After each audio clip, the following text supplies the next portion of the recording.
काला साया।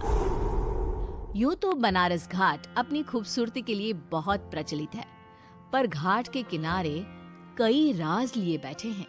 ये कहानी शुरू होती है बनारस के घाट के पास बने ममता निवास से, जहां प्रिया लाल जोड़े में ममता के घर उसकी बहू बनकर आती है। आओ आओ बहू, घर को अपने पैरों से पवित्र करो। ममता घर की दहलीज पार कर ही रही होती है कि अचानक एक बहुत गंदी सी बास पूरे घर में फैल जाती है।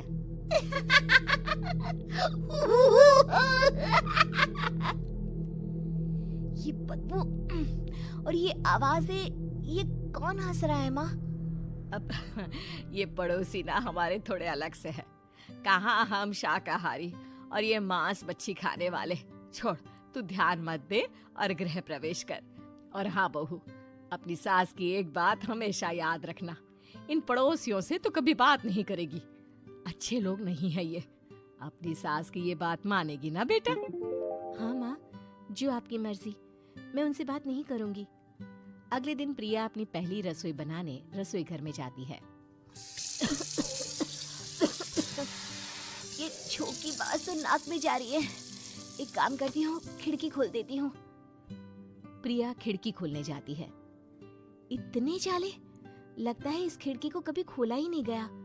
पर ऐसा क्यों? ओह, नॉन वेज की स्मेल आती होगी ना। 2 मिनट के लिए खोल लेती हूँ, फिर बंद कर दूंगी। प्रिया खिड़की खोलती है। खिड़की खोलते ही उसकी नजर सामने वाले घर की खिड़की पर पड़ती है, जहाँ एक लड़की खड़ी होती है। हाथों में मेहंदी, लाल रंग की साड़ी, बिल्कुल सजी धजी, मानो प्रिया की तरह ही वो भी नई नवेली बहू हो। वो प्रिया को देखकर मुस्कुराती है। हे भगवान, माँ ने तो इनसे बात करने को मना किया था। प्रिया फौरन ही खिड़की बंद कर देती है और तवे पर चढ़े रोटी की ओर देखने लगती है, पर वहाँ रोटी न होकर मछली पड़ी होती है। ये क्या? पहली ही रसोई में इतनी बड़ी गलती। हे भगवान, अब मैं क्या करूं? प्रिया बहुत डर जाती है और फौरन रसोई की सफाई करने और फिर सभी के लिए खाना बनाने लग जाती है। जब वो सबको खाना परोसती है, सब तो ठीक है, मैं बेकार में चिंता कर रही थी। हे भगवान, ऐसे ही बस अपनी कृपा बनाए रखना। रात के वक्त जब सब सो रहे होते हैं, तब प्रिया को पायल की आवाज सुनाई देती है, जिससे उसकी आंख खुल जाती है। ये पायल की आवाज कहाँ से आ रही है? प्रिया उठकर उस आवाज के पीछे छत की सीढ़ियों तक जाती है। तभी उसे बच्चे के रोने की आवाज आती है। प्रिया छत पर जाती है तो क्या देखती है? वही लाल साड़ी वाली लड़की अपनी गोद में एक नवजात बच्चे को घुमा घुमा कर सुला रही है।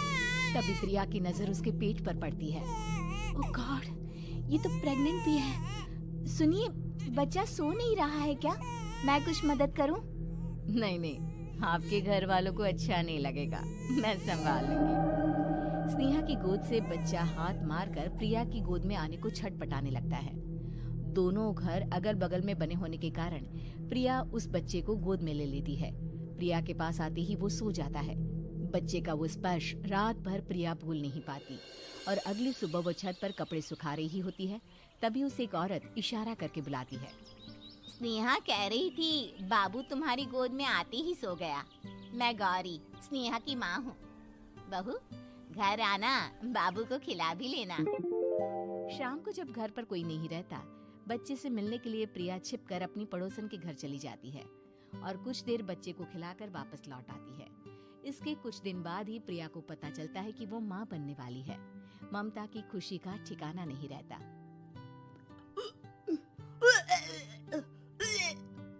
माँ जी, पता नहीं क्यों उल्टी आ रही है। प्रिया भागती हुई वॉशरूम में जाती है तो हरे और लाल रंग की उल्टी करती है। उस उल्टी में से कीड़े निकलते हैं। ये क्या? खून और ये कीड़े! माँ! माँ! प्रिया की आवाज सुनकर ममता दौड़ कर आती है, पर बेसिन में कुछ नहीं होता। प्रिया हक्की बक्की रह जाती है। ये सब क्या हो रहा है? प्रिया घबरा जाती है और अपने कमरे में जाकर सो जाती है। डर के कारण वो इतनी थक जाती है कि उसकी आंख लग जाती है। तब उसे ऐसा लगता है उसके पेट पर मानो कोई बैठा हुआ हो। कौन हो? प्रिया के पेट पर एक 5 महीने की बच्ची बैठी हुई थी, जो बुरी तरह जली हुई थी।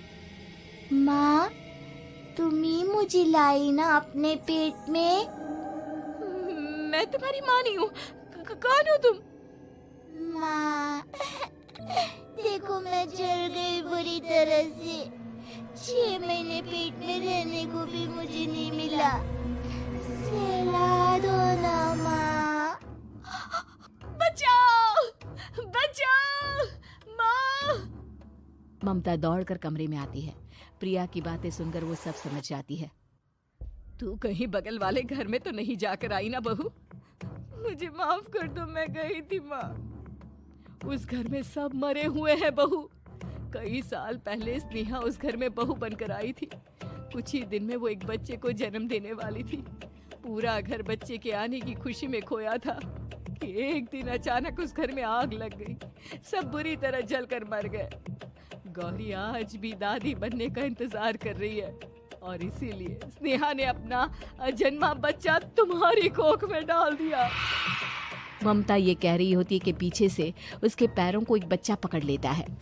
दादी, दादी। माँ, स्नेहा की गोद में यही बच्चा था। ये बच्चा कौन है फिर? तेरी मौत है। तेरी भी दादी। जिस चीज का ममता को डर था वही हो गया। ममता निवास के ऊपर मौत ने चादर बिछा दी थी। प्रिया का पेट ऐसे बढ़ जाता है मानो 9 महीने का हो। 2 हाथ उसके पेट से बाहर निकलते हैं।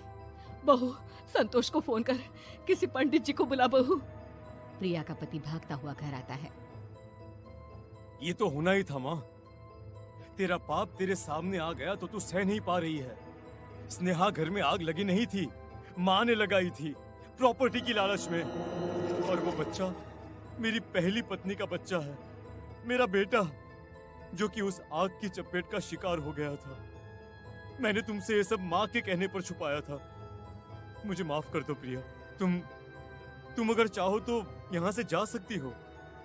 मैं तुम्हें किसी भी बंधन में रखना नहीं चाहता। मेरी शादी हुई है आपसे, मैं आपको छोड़ नहीं सकती, पर उससे पहले हमें स्नेहा, उसकी माँ और बच्चे की आत्मा की शांति करवानी होगी।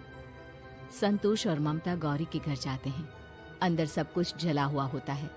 जमीन पर जली हुई लाशें बिखरी हुई थी। ममता रो रो कर अपनी करने की माफी गौरी से मांगती है। प्रिया स्नेहा के घर वालों का अंतिम संस्कार करवा देती है और ममता निवास फिर से आत्माओं के साए से मुक्त हो जाता है।